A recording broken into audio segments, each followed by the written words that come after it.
And we are ready.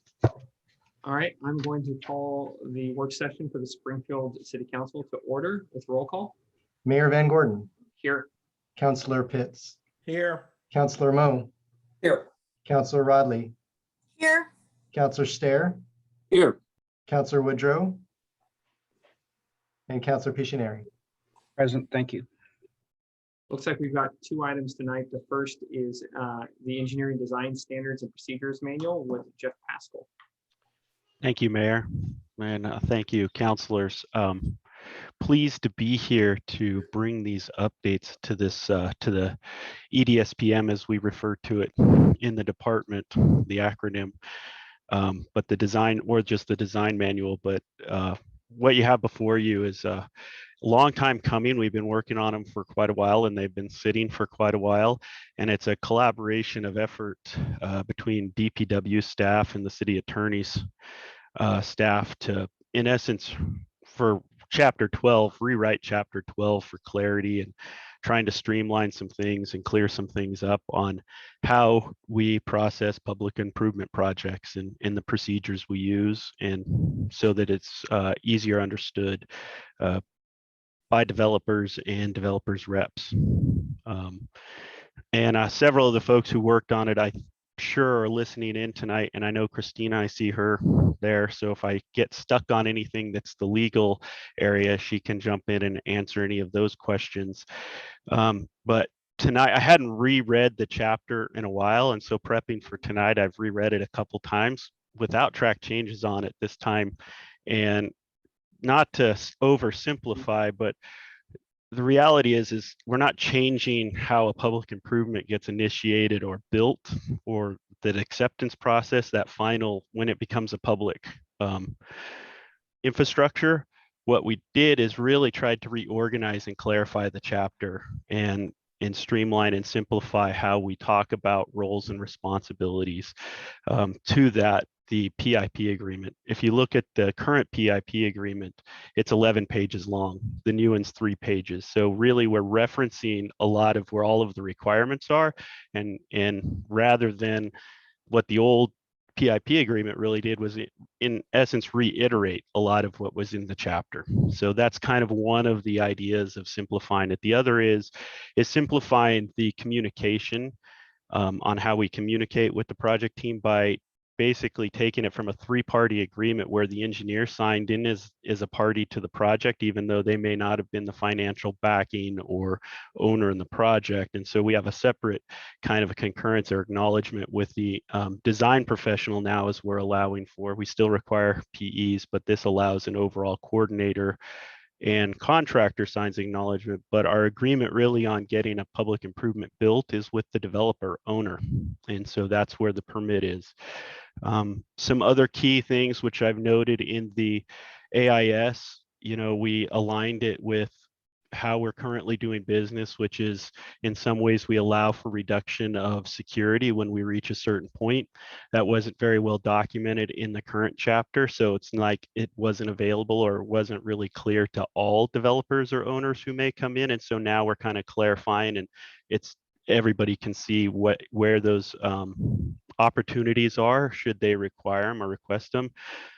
We also, as noted, aligned the chapter with House Bill 2306 from 2019, which allowed for substantial completion.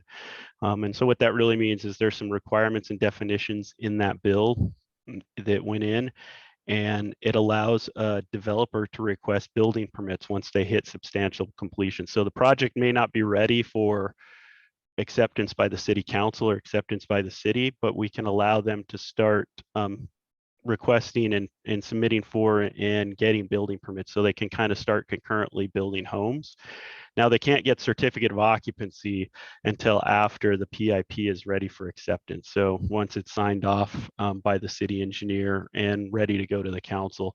And if you'll note, one of the reasons we worded it that way is we do have a lot of projects that sometimes come in and they're ready for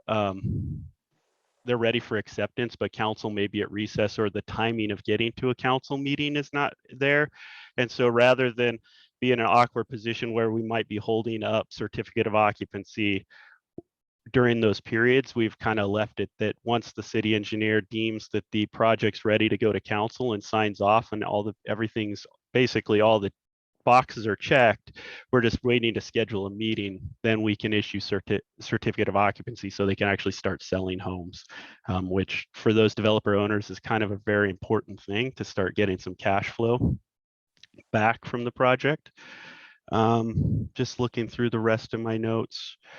We tried to simplify the insurance to what our current practice and really clarify that, because we do get a lot of questions on insurance requirements, especially for engineers and contractors, and trying to really align with what our current practice is at the city. And I think for the most part, like I said, I think it's just really that simplifying and streamlining. For a quick overview of Chapter 9, Chapter 9 is really just aligning our drafting standards with our current practice. In essence, we've gone through some transition and changeover, and we're really trying to, what we tried to do on the capital side was really standardize our drafting procedures, and then basically take that and put it in Chapter 9. So what our expectations are as far as that, and really tried to modernize and standardize. And so really nothing earth shattering there. It's just, like I said, some cleaning up language. And with that, I'm ready for questions. Like I said, if there's some legal questions, I know Christina's here. Leonard.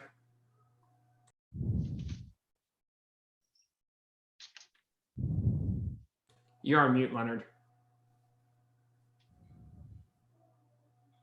Thank you, Mayor. Jeff, thanks for this report. I stumbled a little bit over reduction of security. If I'm a developer or a builder, why would I apply for reduction of security? So typically developers or owners bond the project, and they have to bond the project at 110%. And so they're paying for that bond, that security. And if they're able to reduce, if it's a $500,000 or $1 million project, that means they could have, if they do a set aside letter or security deposit, then they have that cash tied up.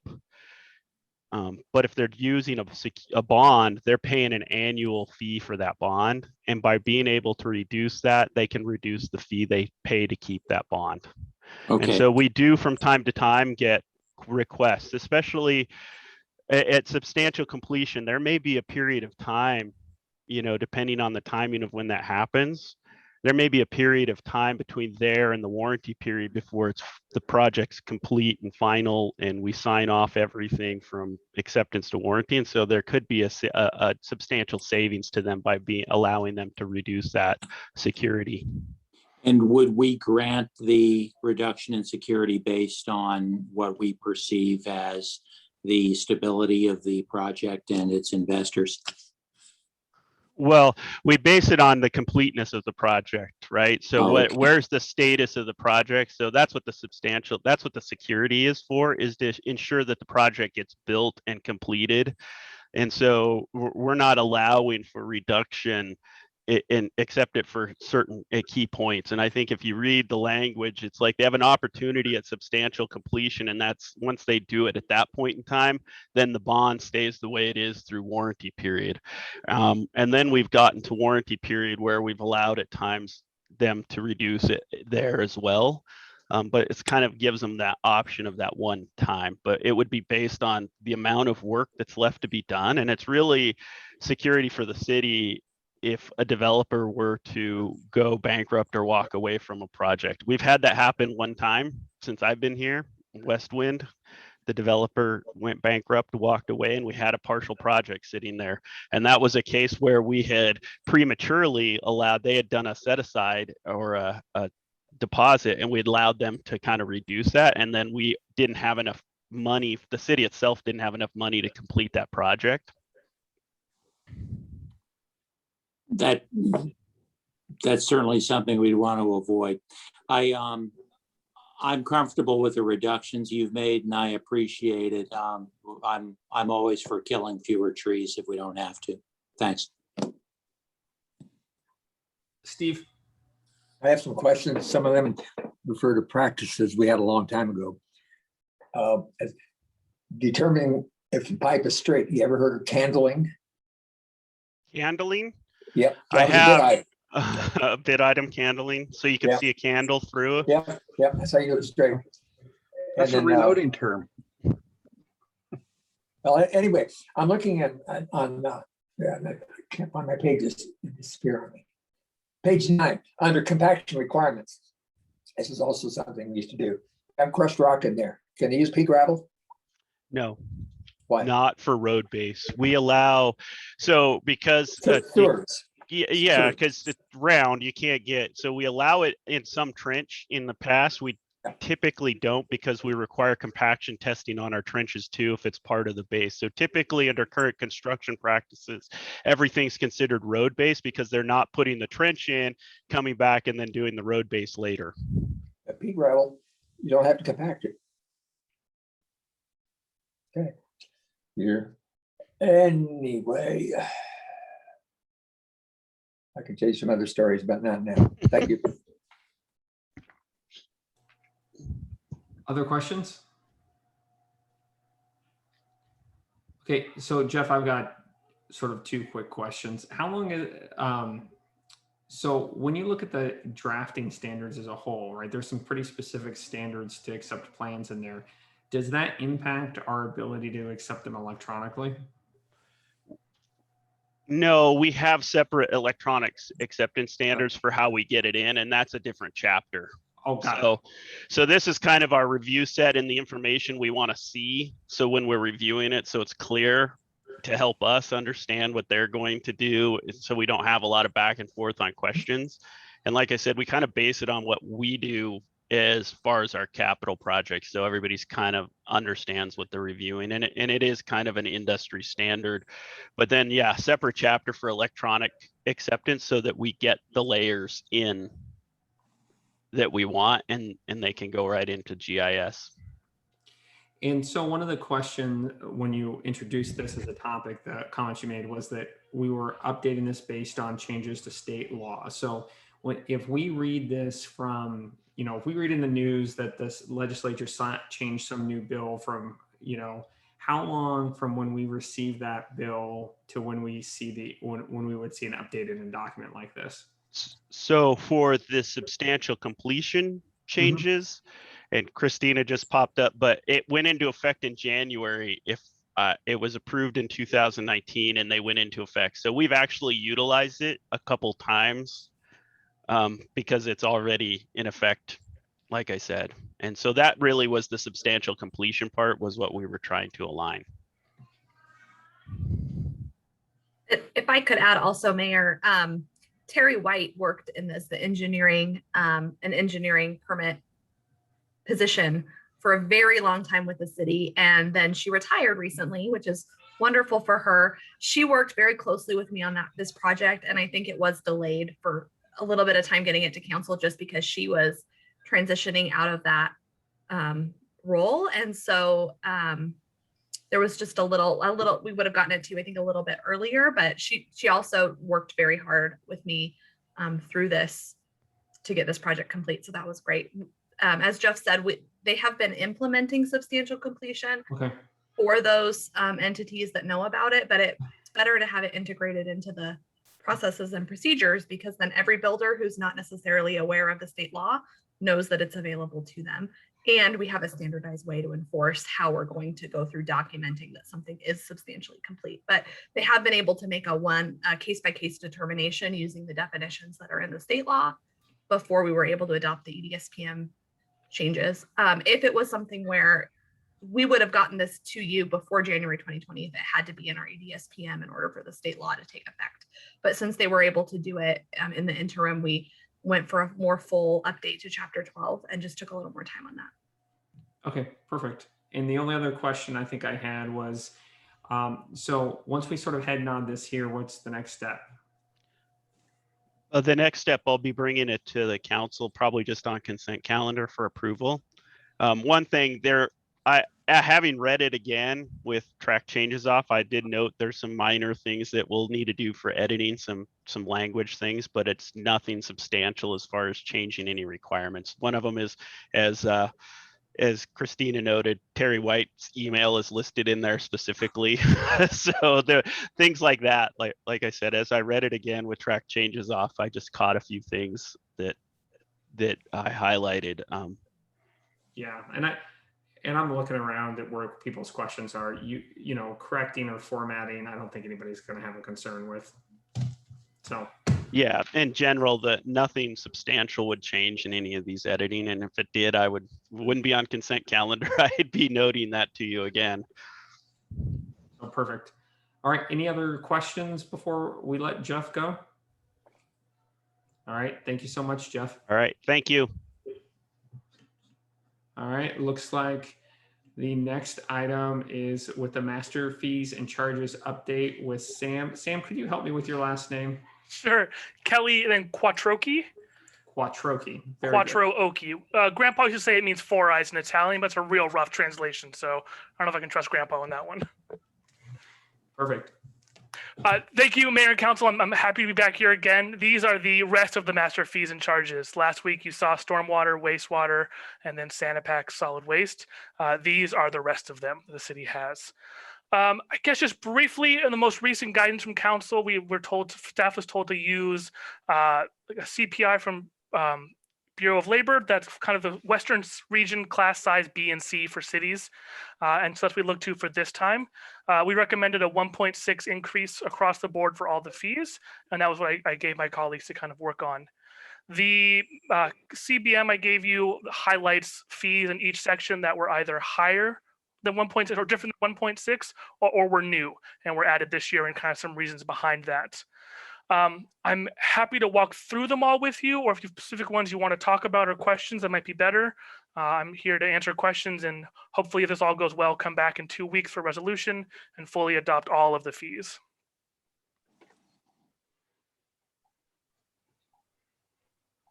Joe. So I have a couple questions in regards to this on attachment 1, page 2 of 3, section 5.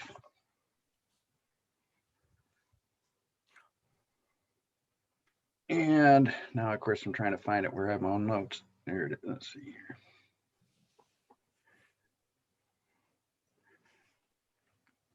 Here we go. So it has under section 5, under the attachment to page 16, it references page 16, name and address searches. And it goes to say that they have an increase in requests, and this new fee is dedicated to those requests. And it says it will help cover the costs to print listing involvements associated to a specific person or address. And the fee amount and description were based on the Salem PD. So, but then you go down to the next reference of page 17 and 18, and it says with the body cams, that this new fee will be added to cover the costs of supplying camera footage. And the same thing with page 18 in regards to research requests and other records not requested. It says the previous requests were charged using a fee structure, but the fee amount and description were based on the Hillsborough.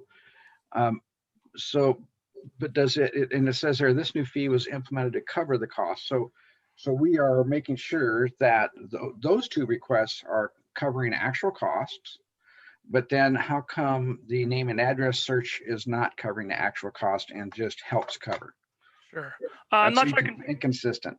Yeah, I'm not sure I can fully speak to that. I might need to check with police and then circle back. I did want to add the body worn camera one is also based off Salem and Hillsborough. I'm sorry I missed that line. So all three of these are really based off similar jurisdictions. I would imagine that the name or address search follows that. What is it? It's $13 per search, and that's sort of been the general rule that police found, and that's why they're mirroring that one. I'm happy to look into that one more and get back to you afterwards. But I couldn't speak exactly why that one's not staff time like the other two are. Yeah, and because other agencies use it doesn't make it the right way. But so yes. I think we need to be consistent, and we need to cover our costs. I have no problem with people asking questions, but they need to cover costs so it's not having our folks spin their wheels. I'm taking notes, but that's a very good point. I'll get back to you on that one. Thank you. All right. And again, and Hillsborough is pretty similar to our size, but I believe Salem is quite a bit larger agency than Springfield PD. Mhm. So we should be using a like size agency if we're doing that, or like size city. Mhm. So that's the only questions I had there. And I don't think it has anything, did anything here have to do with the fees we are charging for land use application fees? Did those change? No, those not changed at all. Just the 1.6, and then some of the SDC is changed by a different amount. That amount comes from an engineering standards journal that we use. Okay. Because that was a question had come up, and I'm still actually trying to get an answer, but it's, why are we charging for a fee, charging an application fee when the development application is actually a land right where they are permitted to do, so to speak, permitted to build? And so why would we be charging application fees for something they have a legal right to do? Okay. I'm not sure either. If Jeff wants to come back up, he may know. If not, I can circle back with you all afterwards. Yeah, because of the new law changes, there's things that people have a right to do and we can't say no. And so why are we charging an application fee to get permission to do it? All right. Councilor Pictionary, I'm sorry, I am listening, but my status changed like mid-set question. So if you could repeat your question, I might be able to answer it, or at least help Sam find the answer later. Well, with recent changes in law and development laws, it seems as though that we haven't changed our process. So when a person is coming in, we're still requiring them to pay for example, $930 application fee for something they have a right to build, and we can't say no. Christina might be better at answering that question. I'd have to research the answer. Counselor Pictionary, I'm not sure what statutes you're specifically thinking of, but in general, the state, if you're talking about the state law changes for middle housing, we are working on implementing those. They actually haven't taken effect as to Springfield yet, but even under those new statutes, people have a right to have permitted, for example, a duplex, any place a single family house is allowed, if they comply with our standards. So in the same way that people have a right to get a building permit, if they comply with the building code, the same thing applies to other types of development. State law already limits the amount that can be charged for those types of permits to the city's cost of reviewing the permit application. And so we're entitled to charge essentially a fee for the city to provide that service. Otherwise, the time to review an individual permit to make sure it complies with the standards would be borne by all the taxpayers, as opposed to the person who's developing their specific property. And it is intended to be proportional and related to the service that they're actually getting from the city. Yeah, because the question I had, and I'm still trying to find out, is that a person is put in for a type 1 application and charged $900 to determine if an ADU can be built when we already permit those, when those are already allowed. They are permitted as long as the standards are met. And so my understanding is that the $900 it covers the amount of time it takes for staff to review the application and make a decision about whether the clear and objective standards are met for that. If council feels the fees are not set at the right level, then that's certainly your prerogative to discuss. But it's not a legal issue to charge a fee as long as it is not more than the city's cost for reviewing that permit. Okay. So, and that even applies for an ADU that is going to be placed within the same footprint of an existing dwelling.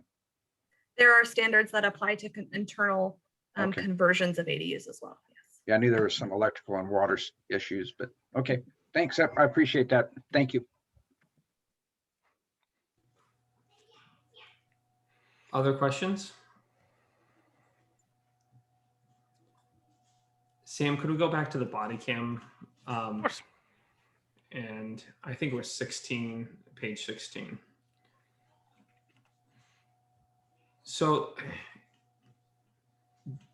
Joe had a good question about whether or not that was based at like where that came from a jurisdiction perspective. At $39 an hour, are we actually recouping our full costs there? I'm not seeing $39 an hour for that one. I'm sorry. This one is per hour rate, including outsourced materials for the body worn camera footage. So it's on the bottom of 17. It said video, telephone, and maybe I'm reading that wrong. Oh, that's a separate fee. I apologize. Yeah, those are Okay, separate ones. Yep. So we're saying for body worn cameras and car video footage, it's no charge for the first half an hour, then actual cost of staff time plus materials and outsourced services. I guess then my question's a little bit different. Like, how does that actually get set and charged? Because we're essentially saying we're not publishing the rate, and then is that by an individual or is that by like just, I guess, talk to me a little bit more, since this is going to be a new thing for us. Yeah, and it is a new fee, and so this was the first kind of taking a chance at that. There are other fees that have that same language. Staff time is kind of what the language was used previously, and so that I believe what police used for this one. The materials and outsources, they wanted to keep in mind that in case of complexity of redactions or other kind of methods, they want to make sure they had that fill ready to go. But if the concern is the timing, that was standard language, some of the other fees we had used. But Christina might also have some input there. All right, I'm just going to jump in and help Sam, if that's okay. The staff time is calculated by taking the employee who actually does the work and reviewing what their cost to the city is per hour to employ that individual. So for example, when I have to review, spend more than half an hour reviewing public records for redactions or exemptions, then my staff time gets charged by my salary plus the cost to the city to employ me, essentially. So that's the fully loaded rate. That's the fully loaded rate, yes. That's my understanding. And for when we've used that language in the past, we give them an estimate beforehand. Yes, and it's set by public records law, if the estimate is going to be larger than, I'm sure that AJ can jump on and let you know what that dollar amount is. But if it's going to be more than a certain amount, we provide an estimate up front and typically charge a deposit as well. And we also have a practice of providing, when media make requests that are in the public interest, providing that without charging. Okay, so we should think about this rate as similar to how we deal with public records request. Yes, so it's intended to be very similar. Steve? This is going to be a new thing, this body cameras, and there's going to be probably for a while a lot of people coming in wanting to get some footage out of that thing, and it's going to be a real shocker if they don't have an idea beforehand what that might cost them. And so this actual cost doesn't tell them that, and I'd like to see a number out there so when they come to the counter, they pretty much know exactly what it's going to cost. I don't know how to do that because it's a shocker. It's very good. Corey? And this isn't really about the fees. It's more of a, as I'm listening to this and I'm thinking about this and we don't know what's going to happen, just sort of flagging and putting a pin in for, do we have the capacity? Are we prepared? So if we're thinking that this is going to increase, to staff time to be doing this, in addition to public records requests and stuff, I'm just wanting to know if we do now have the capacity or we're thinking about it and we're preparing for that.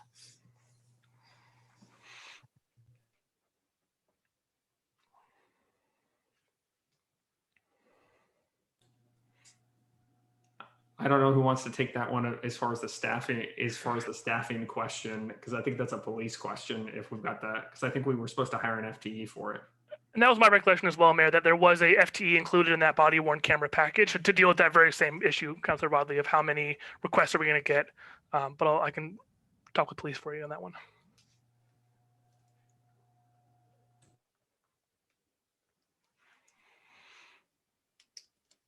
Okay, so the other question that I had, it was that with the overall rate generally applied, how much additional revenue are we talking about here for the city? It's like 1.5%, I think you said. Yeah, that's correct. That's an excellent question that I had not thought to prepare for ahead of time. It would require a bit of kind of crystal ball gazing on how many permits we may be getting and those kind of things, but I'm happy to do that kind of work. That'd be interesting to me for sure. But I couldn't hazard a guess other than a 1.6 increase from previous year would be a rough starting place, maybe. Okay. Other questions? Joe? So just roughly I know that we've been charging that 5% technology fee. And I knew that we had a list of things that we were going to make use of that. And I have not had an update that I can recall in at least a year. And so I know that we're still collecting that, and I would like to know where we are with that. We had a wish list, and I don't know how far along we are. Councilor Pictionary, I can give you a brief update. I referenced this in my budget message last week. One of the things that I am proposing in the upcoming budget is using some of the technology fee, obviously this wouldn't be all of it, to fund a position that will enable us to create a virtual development center so that people can submit applications electronically and get a lot of that work processed through a more seamless electronic means rather than having to come into City Hall. So that's part of that. And I can also follow up and get more information on that specifically out to council, but that's one that I have in the proposed budget. Yeah, I remember mentioning that, but it was a little bit vague, which I'm sure you don't have all the info anyway. So I guess the other part to that I would like to know is that if it is going to make it easier for developers to apply and get permitting electronically, et cetera, if that's going to save staff time and how much staff time is going to be saved. And then from a developer perspective, then I would say if I'm saving so many thousands of dollars in staff time to do this and I'm doing it electronically myself, then how come I'm still paying the amount of fees that I pay that are supposed to be covering costs? But if those costs have dropped, how come the fees have not?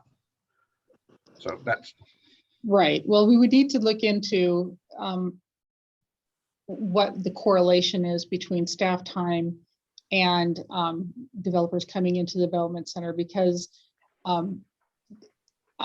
you're right. I don't have a complete list of what the software will do, but among other things, it will help the development staff be able to track projects within the system as well. And so there's kind of both sides. There's the inward facing side that will enable us to be able to track projects better, and then the outward facing part where it would be easier for people to access the city. I don't know yet as far as, I think it would take quite a number of people using that. It will take some time to find out what type of, or quantify the type of savings the software would generate, and that may take a little bit of time. There's also the time factor of people not having to, leave and come back to City Hall for. They'll be able to have more quick interpretation and communication with our staff. Yeah, no, I can ask DPW to give you a briefing memo on that. Oh, I'm all about supporting that for sure. I think that's a great idea. I have no problem with that whatsoever, and anything we can do to make it, because time is money. So, Yeah. But we also should be able to be prepared to say, okay, we are also efficientizing the city. And what does that translate to? Does it translate for additional services for no extra cost? Does it translate into more availability? I mean, that type of thing, because if we have those developers come to us and saying, how come, I'm getting this, I'm paying this technology fee, and yes, I got this program, but how come I don't actually see anything other than me now doing the, apparently or seemingly doing the work? So it's just more information, more like what you just said, and how to support and how to articulate the reasoning behind it. But we just need to be ready to answer those type of questions and have development staff be ready to answer those type of questions, because I'm quite confident they'll be asked. Right, and I understand that, and I think it's tempting to say that software will, result in a one-to-one kind of correlation, but it doesn't always work out that way in real time. I can say that, from a staffing perspective, we are really lean throughout the city. So I look at this as technology helping staff being able to, with their current workload already. It might help with time savings, but it may not actually result in any kind of FTE savings because we're already really, really lean. So I guess 2 points to jump onto that. And one of them is probably a budget question for maybe tomorrow. So I know that we're talking about this developer fee, and I vaguely remember there was like $500,000 to $750,000 in that sort of reserve account. And I think what would be interesting to know is after we talk about the position in the development center, right? Like, and I'm sure there's cost of software associated to that. How much are we expecting to be left in that account, at the end of this budget? Because we're going to burn down some of it. And I know that there's always been a desire on council to sort of keep investing in the technology portion of planning and public works. So, knowing how much more we have to play with it will become really an interesting question. Okay, we'll get you some history of that fund, what our projected costs will be for the current fiscal year budget proposal, and then what the impact will be to the fund. Yeah, and that would be great. Will do. Other questions? Okay. Other thing that Sam, are there fees on this list that we don't use every year? There were a couple that we removed. So a couple in the engineering side, we had a fee for printing off our books. No one asked for print off books anymore. And there were a couple on in engineering, the development fees, some of their projections, we don't have the tools to produce those anymore. So those are now outsourced. We want to make sure we don't collect the fee, but leave that on there so folks know what to expect. So we have been kind of trying to make sure we're culling old fees that we don't use anymore as we go through these, definitely. Oh, that's perfect. That's perfect. Okay. All right, folks, other questions or conversations about fees? If not, then I think I'm going to adjourn us, and then we will be back at 7 o'clock to discuss the regular session. Mayor, go ahead. Pardon me, you're on the same link. So if you'd like to turn your cameras off and your microphones off, you can stay and come back. Thank you. And we're coming back at 7, right? 7 o'clock. Okay.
Neil, are you ready to go?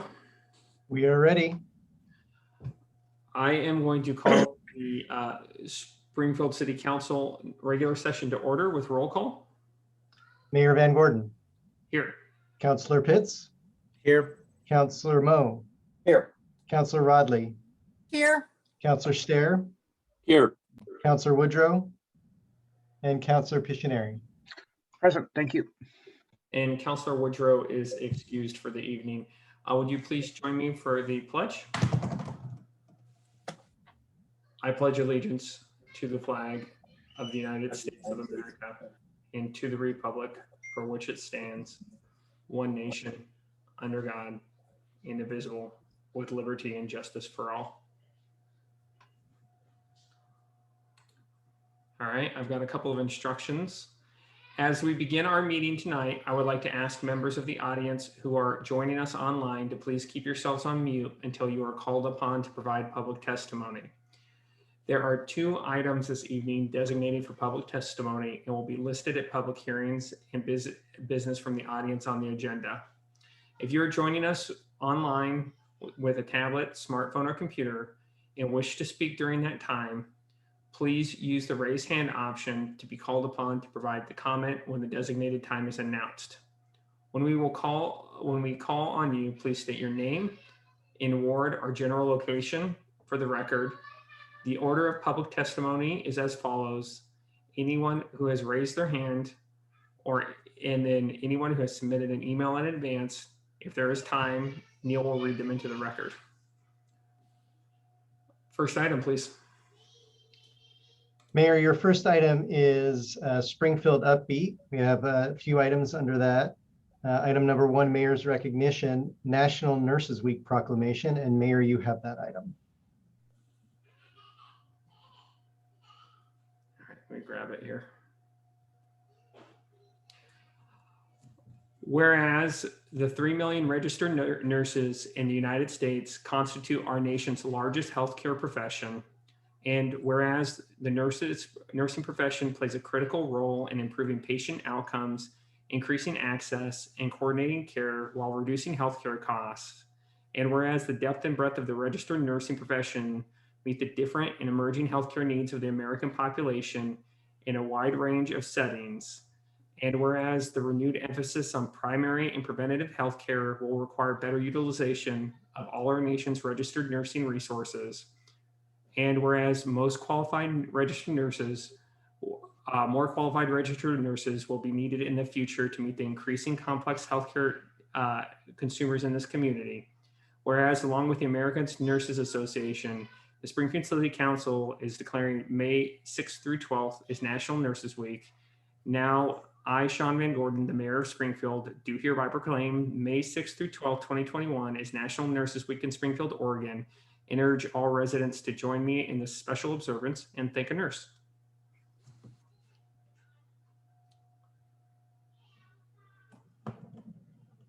Next item, please. Or next resolution. Mayor, the next item is May is Bike Month Proclamation.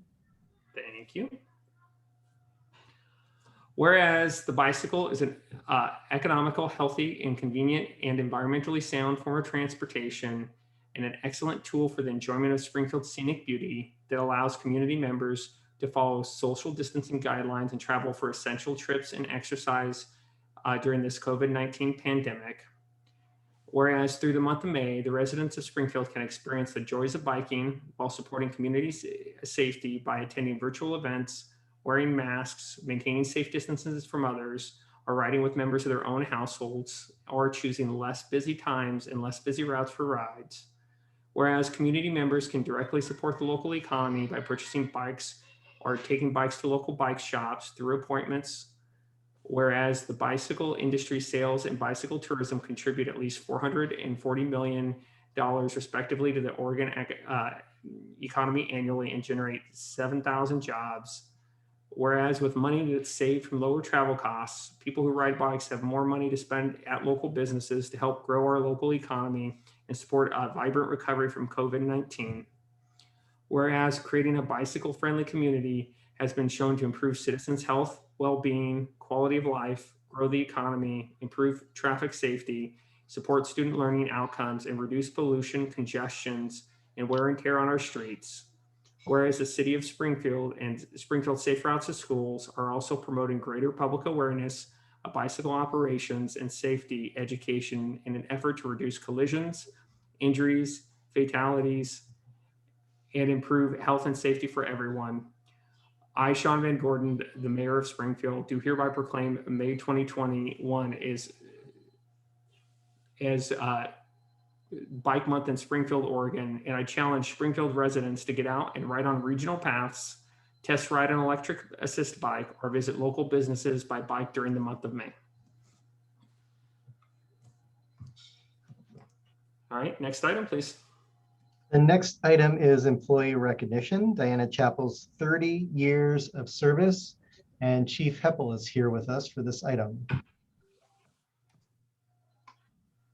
Thanks, Neil, and Mayor and Councilor. And yep, Diana's picture's up there. She actually might be in the audience. I don't know if maybe bring her up and just say hello while I go ahead and talk about this. I find it great that we're acknowledging Diana, especially as tomorrow is International Firefighter Day, which we'll be acknowledging tomorrow being May 4th. But Diana, other than 30 years of service, among other accomplishments, Diana Chappell's the second female firefighter employed by the city of Springfield. She's one of 3 individuals who have made it to 30 years of service milestone from the class of 9 that were hired in March 11th of 1991. Diana is known for her work ethic and dedication to the community we serve, and this is evident in her long career with Eugene Springfield Fire as a firefighter and as a field training paramedic, where she passionately promotes best practices for patient care. Diana is also a swiftwater rescue technician and serves on the Eugene Springfield Fire Water Rescue Team. When she's not at work, Diana supports our community by donating many hours of her time to local Toys for Tots campaign and participating in Young Women's Fire Camp. She's humble about her career and accomplishments and states happily that this career has given her the opportunity to raise a family in our local community. I'm grateful to recognize Diana for her 30 years of service before City Council and our community this evening. And most of all, thank you, Diana, for your 30 years of service. Thanks, Chief. Diana, you do have an opportunity if you want to say a couple of words or recognize any part of your career. You know, I'm just really thrilled to have been involved with the city of Springfield and now the Eugene Springfield Fire Department. It was a dream, one that's come true, and hopefully I've got a few more years left and I'll still continue to stay in this community. It's been a pleasure. Well, thank you so much. We are grateful to have you, and recognizing 30 years of service is a huge milestone. So congratulations. Thank you so much. Thank you.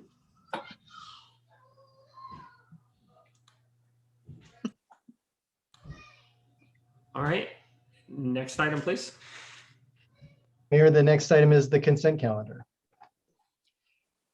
I would make a motion to approve the consent calendar. Second. It's been moved and seconded. Neil, could you call the roll, please? Yes, Councilor Pitts. Aye. Councilor Moe. Yes. Councilor Rodley. Yes. Councilor Stair. Aye. Councilor Woodrow. And Councilor Pictionary. Aye. The motion passes. 5 yeses, 0 nos, and 1 absent. Next item, please. Mayor, the next item is public hearings. We are going to pull one of the public hearings. It's the ratification of the MWMC Commission Regional Wastewater Program budget. There is another item that was inadvertently left off the agenda, and that was the budget ratification. So we will be rescheduling this to May 17th. No fault of MWMC staff. They had everything turned in, just an oversight. So we have one public hearing this evening, and that item is the request to vacate an unimproved portion of public right-of-way, ROW, abutting private property at 5409 Ivy Street, ordinance number 1, an ordinance vacating an existing unimproved portion of public right-of-way, abutting private property located at 5409 Ivy Street. And Melissa Carino is here for the staff report, and I will pull her up right now.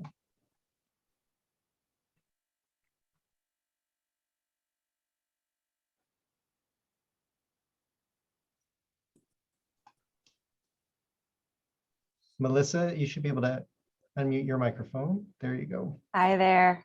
Good evening, everyone. Let me just share my screen real quick. Oh, actually, Neil, may I share my screen? You bet. Thank you.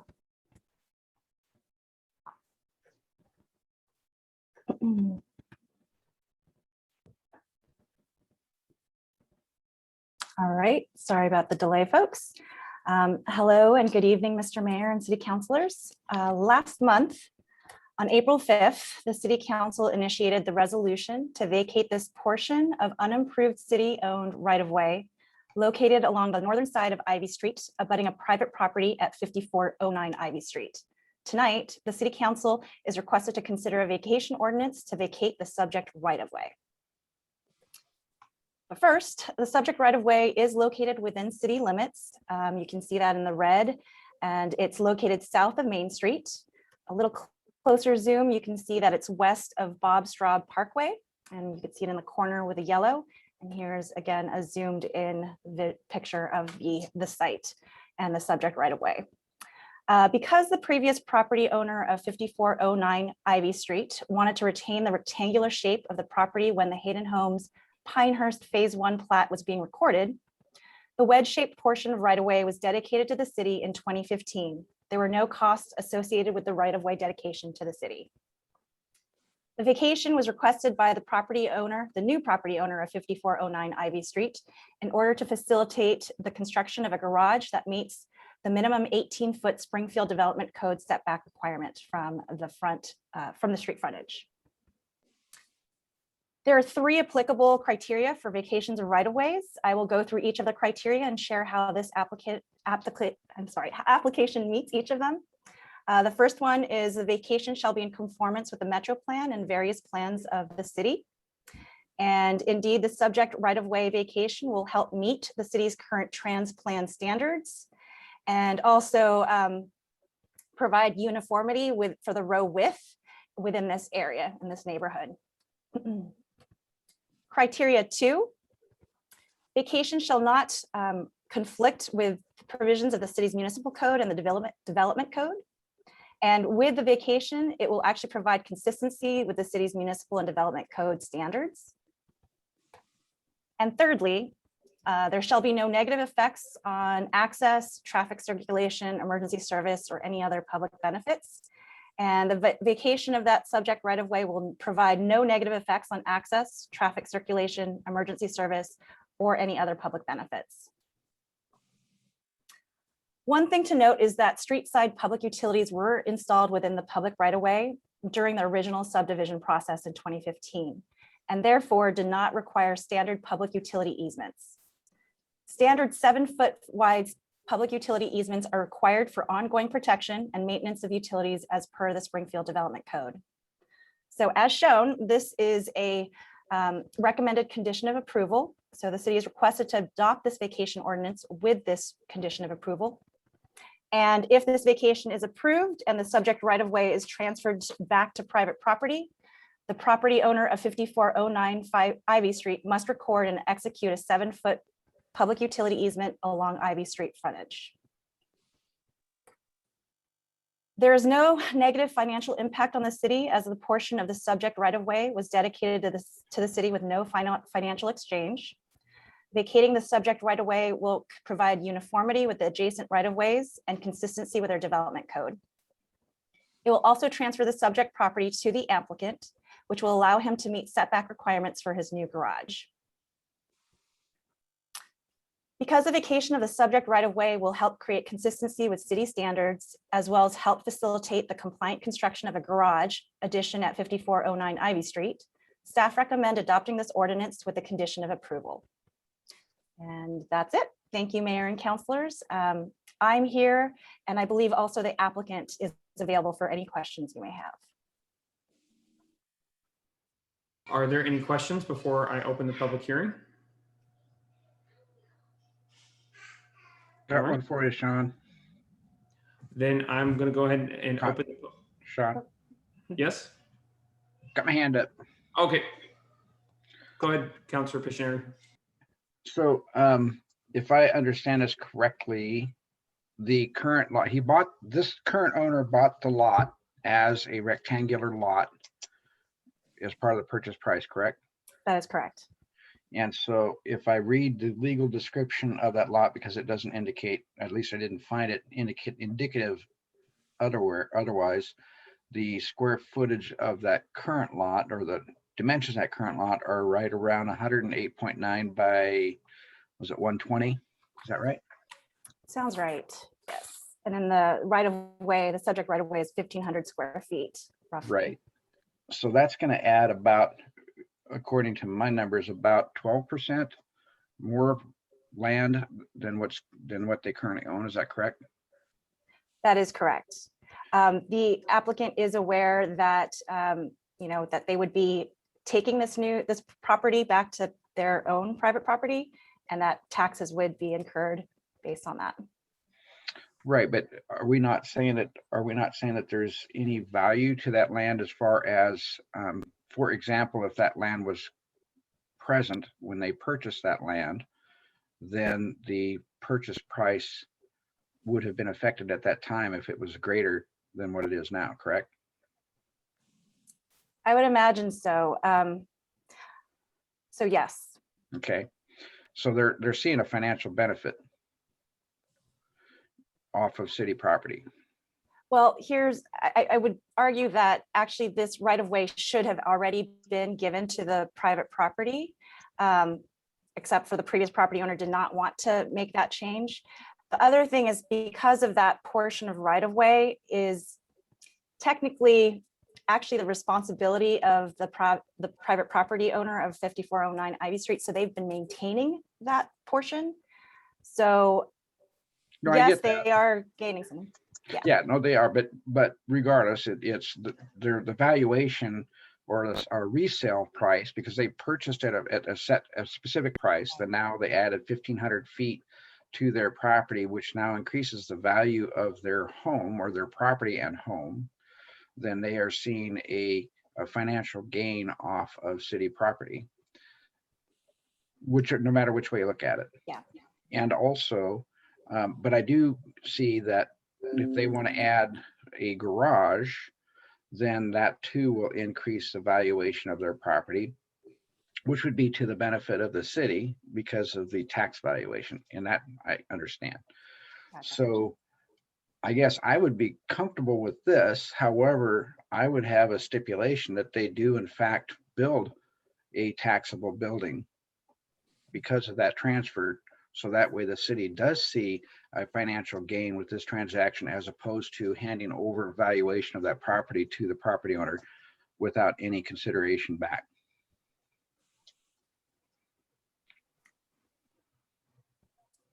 Okay.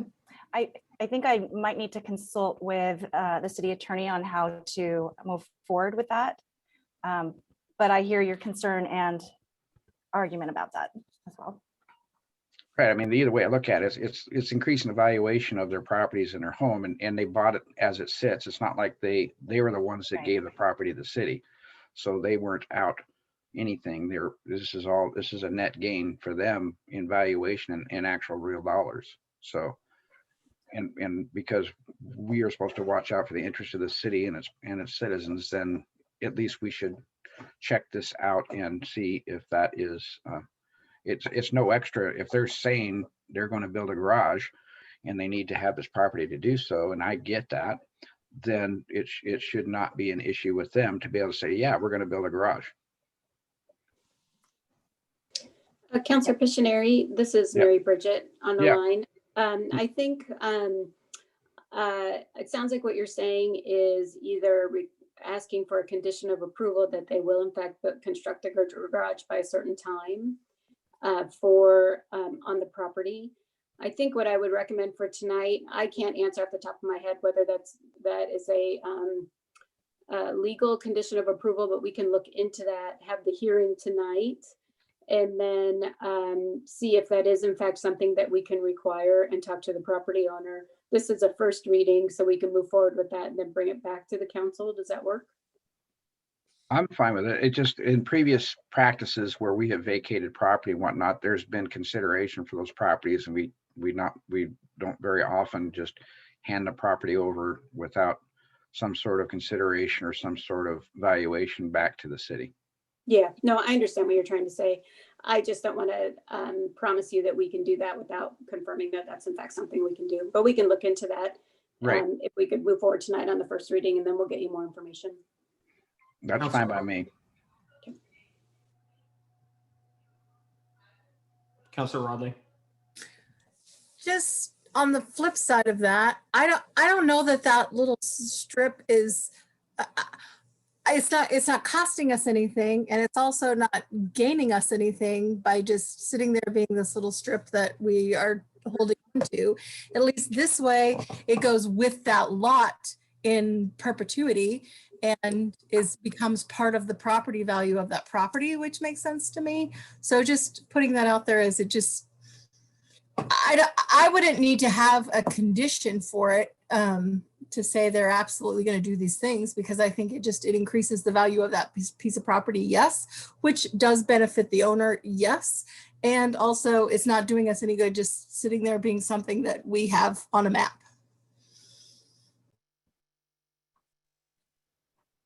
All right. Any other? Go ahead, Councilor Pictionary. Yeah, and I understand what you're saying, Corey, for sure. But historically speaking, over the years, it's something that city-owned property that is just sitting there, all of it across the city just sits there. And all of it across the city, all these pieces and parcels, et cetera, true, do not make, don't do any benefit for the city, so to speak, but there is value. There's cash value to those properties, and that we have, in my mind, we have a fiduciary responsibility to make sure that the citizens are get maximized values for what they own. And with this type of transfer, you're increasing the actual size of the lot that was not owned, and so that's an increase of cash valuation to a citizen. And typically, I don't know of where, I don't think it's wise for a city to be handing over cash valuation increases to citizens, where that cash valuation increase should be spread out to its citizens, to the rest of the citizens, meaning some sort of transaction that, for example, increased valuation by way of tax dollars or property tax, which it will at some point. And I just want to make sure that it actually does have that increase. And we're not asking for any money up front. We're not asking to sell it. We're giving it to them, but I want to make sure that it increases the valuation. And 1,500 square feet is not a sliver. It's quite a bit of property, in my mind. Okay, anybody else? All right, then I'm going to go ahead and open the public hearing and see if there is, Neil, do we have anybody that wants to testify specifically to this public hearing? Mayor, I believe we do. Dana Herkett, I know, wants to wait for business from the audience. So the next hand I see is Sabrina White, followed by Bruce Hamowitz. And Sabrina, I'll just ask, are you here for this item?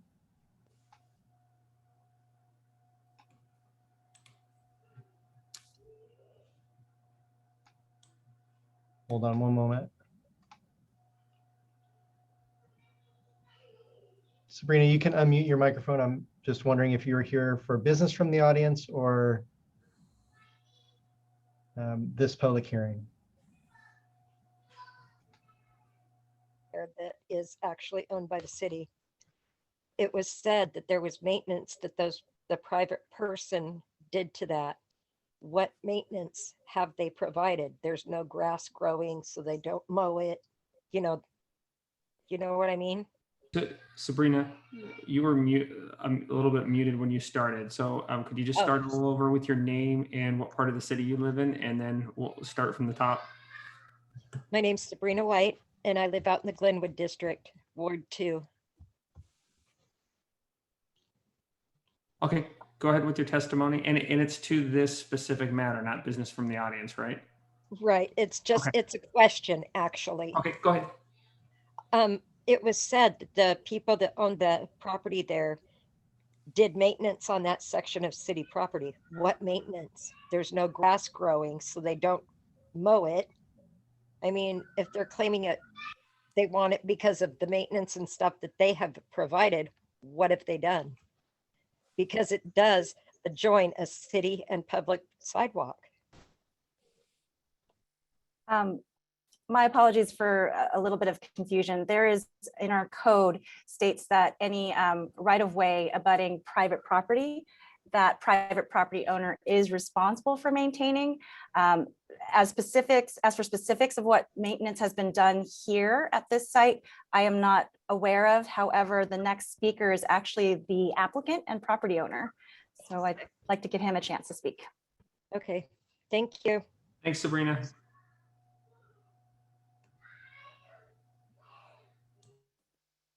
Mayor, the next speaker is Bruce Hamowitz. And Bruce, you should be able to unmute your microphone.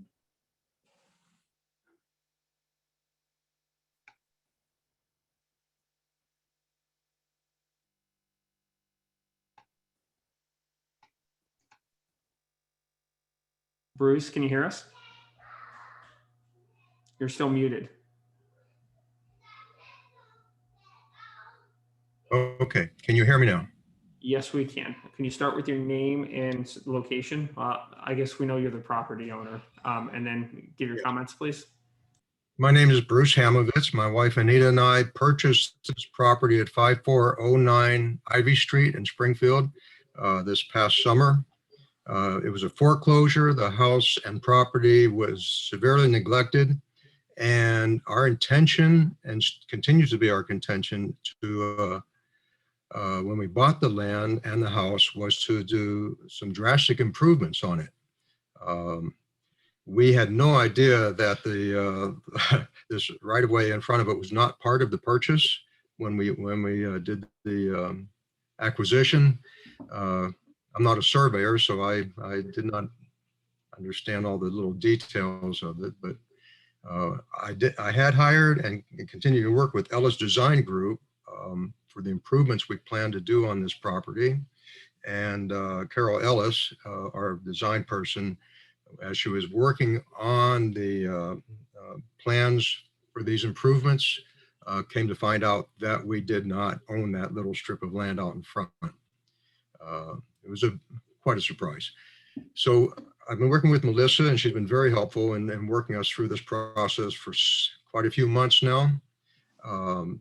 We have made some improvements, but we cannot apply for any permits yet until we have the ability to do the proper setbacks. The garage is only one part of the improvements. We have budgeted over $200,000 in improvements for this property. The city will benefit from increased tax revenues, I guarantee you that. And in terms of what we're doing to maintain that right of way right now, it was a public health hazard. There was a broken retaining wall. The adjoining neighbors, when I moved in there, complained to me about it and said that their children were not allowed to go near it because it was dangerous. None of the vegetation was taken care of. There was a tree growing over the tree that was dying, a big oak tree. Had all the trees removed. I removed the retaining wall. I've done everything I can without permits, but I cannot apply for permits until the city vacates the right of way for me. So I would like to do as much as I can as soon as I can, but I'm just waiting for permission from the city. That's all. Thank you. Thank you. Mayor, I believe we have no other speakers on this item. All right. I'm going to go ahead and close the public hearing. And this looks like it's the first reading, so there's no action. Next item, please. Mayor, the next item is business from the audience. We have 41 attendees and hands are just starting to go up now, so we'll just give folks a moment.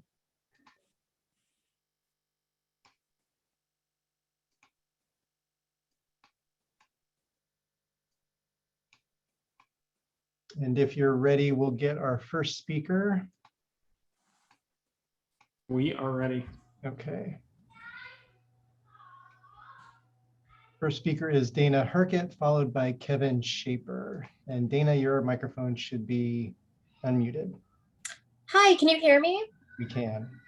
Hi, Dana Herkett, Ward 1. I mainly just wanted to give some input on the use of force presentation given by SPD a couple weeks ago. Just wanted to express how unnerving it was to hear all the palpable excitement around the potential training in jujitsu and new quote unquote pain compliance techniques. It actually sent a chill up my spine listening to this discussion, especially because there was just no such excitement in discussing de-escalation, crisis intervention, or more humane methods of interacting with community members. In fact, de-escalation and crisis intervention training were barely even touched upon in this presentation. And to me, that was telling and is indicative of the festering issues of this department, the culture and glorification of excessive force. I'd also like to bring up that another police department that has been training extensively in jujitsu and MMA techniques since 2010 is the Minneapolis Police Department. And that's according to MPD defensive tactics trainer, Lieutenant Johnny Mercil's testimony on April 6th. As you may know, the Minneapolis Police Department is also currently under investigation by the DOJ. So this illustrates that no matter what type of force is trained, even if it seems more sophisticated, it's really all dependent upon the officers who are administering the tactics learned in that force training. And I think it's fair to say that there's little public confidence in thinking that the same officers who've been continuously named in misconduct lawsuits and have been fully immersed in the culture of SPD for many years are also officers who will suddenly be able to exercise restraint and humanity if only they just switched to learning jujitsu and MMA instead. I guess really just more than anything, I want to urge you all to keep asking questions and to go beyond the surface level of what you're being told, even when it might sound good. We need to have consistent oversight and constant eyes on and analysis of this department going forward. Thank you. Thank you. Mayor, the next speaker is Kevin Shaper, followed by Claire Roth. And Kevin, your microphone should be able, you should be able to unmute your microphone. Thank you. First, I agree with everything Dana said. I think extra jujitsu for bullies doesn't make a lot of sense. Second, happy bike month. Seriously, try an e-bike. They're super fun and practical. Now, as you may know, there was a single vehicle crash on Franklin Boulevard in Glenwood a couple of weeks ago, which resulted in the death of a Springfield resident. The location looked familiar, and I realized it was the same spot where 2 men died in a similar crash just a couple of years ago. I reached out to Councilor Mo, and he told me that he has seen 16 fatalities in that spot. This location is also noticeable because it's in the second phase of our Franklin Boulevard project, and is a location that could have been made safer by now had we made different phasing choices or designed a cheaper project. We know that ODOT has a bias towards expensive projects and that Springfield does not. As a city, we get a lot done in a small budget. As Nancy said, we're scrappy. We should approach phasing decisions for Main Street safety projects using that same mindset. Portland's Northeast Gleason Safety Project transformed 40 blocks of a 5-lane arterial for just $400,000, resulting in a 90% reduction in top-end speeders, which is greater than 9 miles an hour over, without any reduction in traffic volume. And this is a road that has an almost identical average daily traffic volume as our Main Street. PBOT's dirt cheap paint-only lane reduction strategy should be a part of the Main Street toolbox. And it should be an easy choice for any part of the road that isn't receiving a more expensive treatment in the first phase. You must consider the impact that speed has on traffic fatalities. A person hit by a car at 40 miles per hour has a 1 in 10 chance of surviving. At 20 miles per hour, you have a 90% chance of survival. The most important thing we can do to make Main Street safer is to make Main Street slower. And we need a strategy that makes that happen across the whole project area in an initial phase. Our most important task for Main Street is to keep the list of fatalities from growing. How do you compare perceived harm to a business to an actual loss of life? How do you compare families being shattered to drivers being inconvenienced for half a minute? Transportation activism for me started when John Day, age 8, Mackenzie Hudson, age 5, Tyler Hudson, age 4, were killed while walking home with their mom after buying ice cream in 2015. And each time another person is killed or seriously injured, I ask myself if I've done everything I can to make Main Street safer. I know that because it's ODOT, it's easy to give up and get used to nothing changing, but you have a rare opportunity to move this project away from prioritizing convenience and bring it back to safety. And I hope you'll take it. Thanks.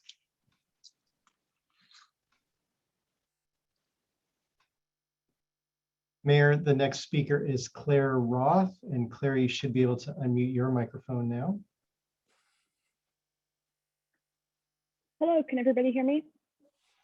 We can. Excellent. Hello and good evening. My name is Claire Roth, Safe Streets Coordinator with Better Eugene Springfield Transportation, aka BEST. BEST's work on Safe Streets started after the February 2015 crash at 54th and Main Street in Springfield, where, as Kevin just mentioned, John Day, age 8, Mackenzie Hudson, age 5, and Tyler Hudson, age 4, were killed while walking home with their mother. Tragedies such as these are preventable through complete streets, aka streets that are designed for the safety of all road users. BEST advocates for all members of the Springfield community to be able to move safely and comfortably throughout the community. As mentioned earlier in this meeting, better biking and walking infrastructure and complete streets means better business and economy and better quality of life. People who are walking or biking are much more likely to stop and visit stores than people driving past at 45 miles per hour. Picture a main street that you visited once before on vacation. What does it look like in your head? It's probably comfortable, people-friendly, where folks feel safe, walking and strolling with their families and visiting the small businesses who, at least in our community and beyond, have been struggling for so long through the COVID-19 pandemic and could really use extra foot traffic. Springfield takes care of its community members, and transportation safety cannot be an exception to that. BEST has been paying attention to the Main Street Safety Project and is excited to see what comes next. It's never easy to meet the needs of all community members in our society, but it is possible to support changes that will improve and save the lives of our friends and neighbors traveling through the Springfield community. Thank you so much for your time. Thank you. Mayor, that appears to be our last speaker for business from the audience. All right, great. Does anybody want to take an opportunity for council response before we move to the next item? Steve? Kevin Schaefer mentioned that I told him about fatalities on that corner. I grew up on that corner, so I've been there for a long time. But a few years ago, I stood out there and started looking around and pointing at places where fatalities that I had seen in the past, and there were 11.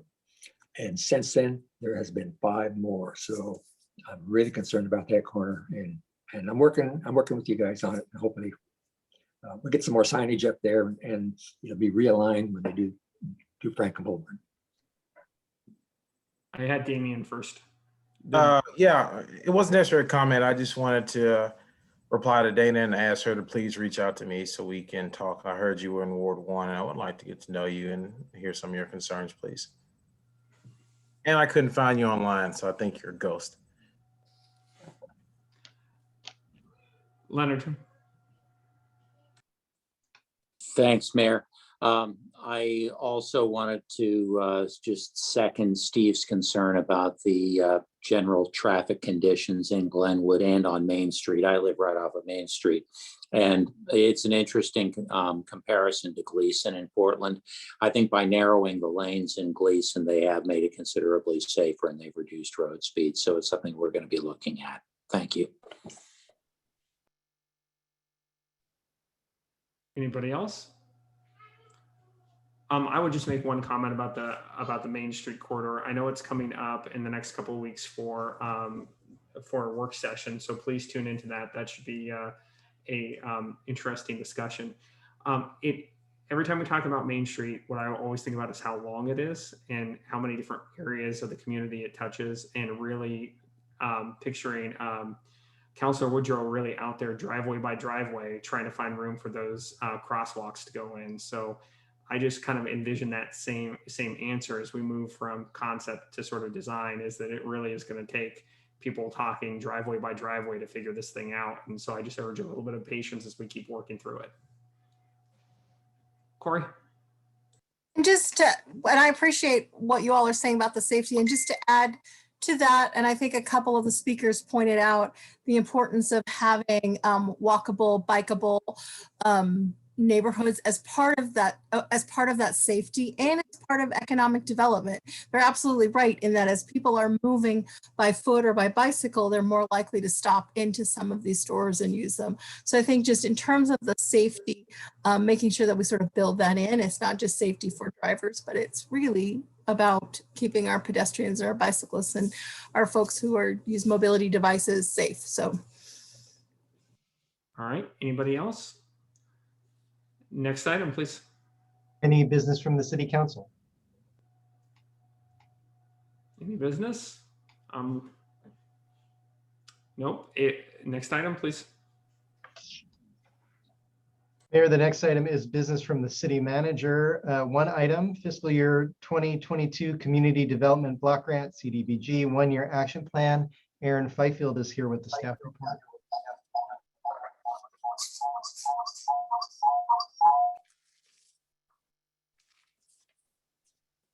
Good evening, Mayor and Council. Tonight I'm bringing forward for approval the fiscal year 2022 CDBG Community Development Block Grant one-year action plan, as well as the award of federal CDBG funds to 3 community projects, which applied through the spring request for proposals. The one-year action plan before you outlines the specific community development and housing activities Springfield proposes to undertake with the CDBG funds next year, starting July 1, totaling about $740,000. The plan incorporates City Council direction from your April 19th, 2021 work session, which discussed the recommendation for funding by the Community Development Advisory Committee.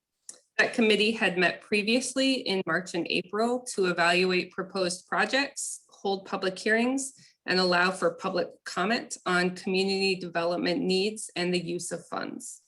Activities funded through this one-year action plan include funding the city's home repair program for low-income homeowners, supporting nonprofit social services awarded through Lane County's Human Services Commission, funding for city staff to administer the program, as well as funding for 3 community projects, namely the C Street Co-op, which would provide down payment assistance for a new model of home ownership for low-income homeowners. That's coming through the Square One Villages proposal. Another project, the Emerald Art Center facade improvement, helping to paint the downtown building, as well as the Catholic Community Services of Lane County. They have a project to construct an addition to their G Street Service Center to provide a permanent home for the Oasis program to assist homeless families with children in Springfield. Both the one-year action plan and that list of community projects to be awarded are included in your packet. Thank you. Great, thank you. Any questions? Would you entertain a motion? I would. Okay, I'd like to make a motion that we adopt the fiscal year 2022 CDBG one-year action plan as shown in attachment 1. I'll second. It's been moved and seconded. Neil, will you call the roll, please? Yes, Councilor Pitts. Aye. Councilor Mo. Yes. Councilor Rodley. Yes. Councilor Stair. Aye. Councilor Woodrow. And Councilor Pictionary. Aye. The motion passes 5 yeses, 0 nos, and 1 absent. Steve, we got it. I want to make a motion on the second part. Approve the award of fiscal year 2022 CDBG funds to those RFP applications listed in attachment 2. Second. It's been moved and seconded. Neil, could you call the roll, please? Yes, Counselor Pitts, Aye. Counselor Mo, Aye. Counselor Rodley, Yes. Counselor Stair, Aye. Counselor Woodrow, and Counselor Pictionary. Aye. Five ayes, 0 noes, and one absent. Motion passes. Next item, please. Thank you, Aaron. Next item, any other business from the city manager? No further business. Thank you. Thank you. Any business from the city attorney? No additional business tonight. Thank you. All right. I will see the rest of you folks tomorrow for budget committee. Thank you. Have a great night. Meeting's adjourned. Leonard had something. I think he was waving. Oh, okay. I was saying good night. Okay, you. bye. Bye.